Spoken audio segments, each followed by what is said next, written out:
Welcome back my dear students. This is the second video of chapter 2, that is plants living and surviving, and in this video we are going to discuss the definitions only. Okay, so let's begin this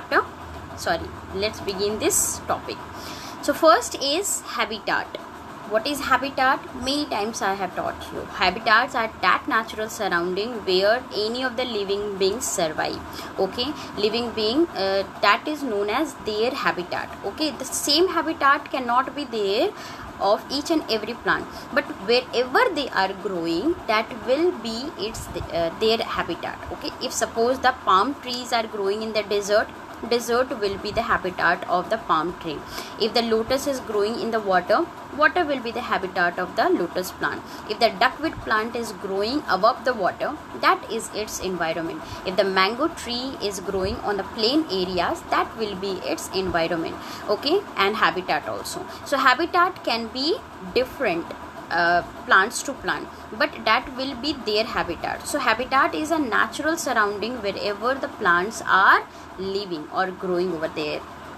You can see these are the different area or different surrounding wherever the plants are growing. It can be water, it can be desert, it can be snowy area, it can be water, it can be mountain area, and so on. So these all can be habitat of the plants. Okay, next is saprophytic plants. What are saprophytic plants? Plants that absorb their food from the remains of dead animals and dead plants are called saprophytic plant.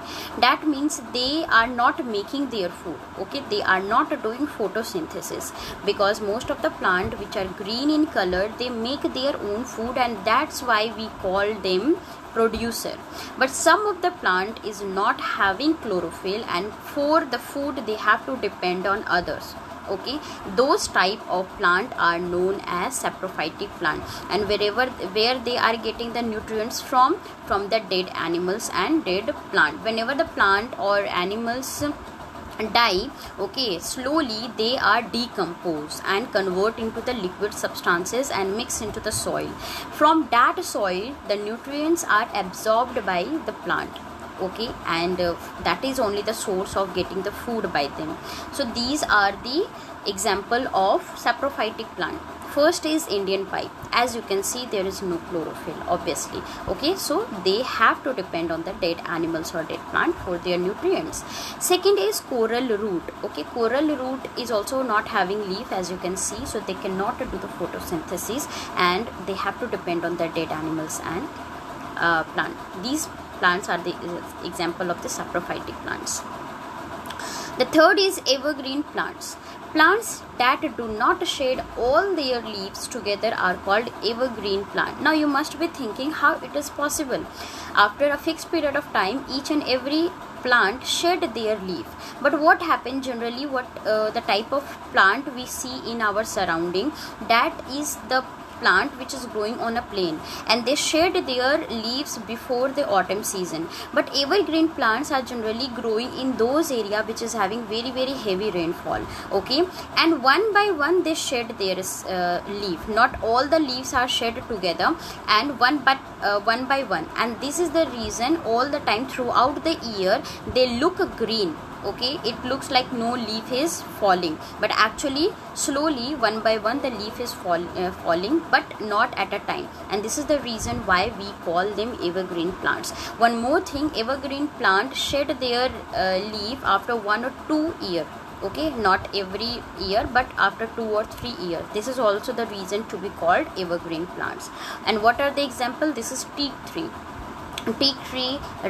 this is coconut tree, and the rubber tree. Okay, these all are the example of the evergreen plant. Okay, these do not shed their leaves together. Okay, together they don't shed. Okay, one by one they used to shed. We will discuss about how they used to shed and how they used to survive in their habitat. Okay, when we will discuss this topic. But for now only keep in the mind those type of plant that do not shed their all leaf together are called evergreen plant. Fourth is mangroves. Mangroves are the type of plants that grow in the marshy area. What is the meaning of marshy area? Marshy area means waterlogged area. That means all the time that area is covered with the water. They are also known as swampy areas. Okay, so these in these areas also the plants are growing, but how?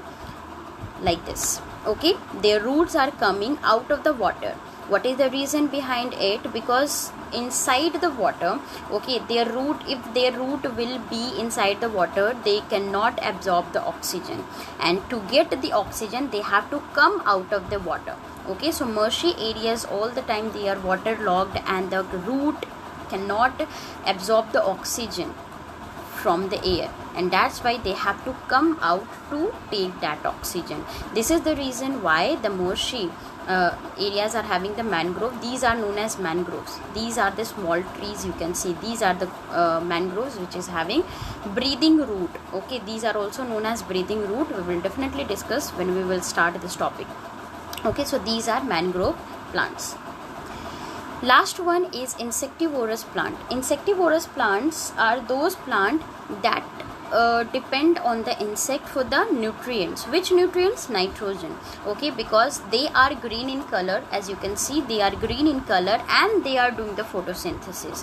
But for the nutrients, nitrogen nutrients, they have to depend on the insect, because wherever they are growing, that type of soil does not contain any nitrogen, and for the nitrogen they have to eat the insect. These plants are also called carnivorous plant. Why? Because carnivorous plants are those plants. Carnivorous, what is the meaning of carnivorous?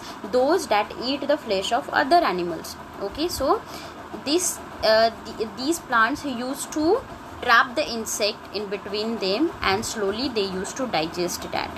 Okay, so these are also known as carnivorous plant. What are the example? Venus flytrap, sundew, peach plant, etc. This is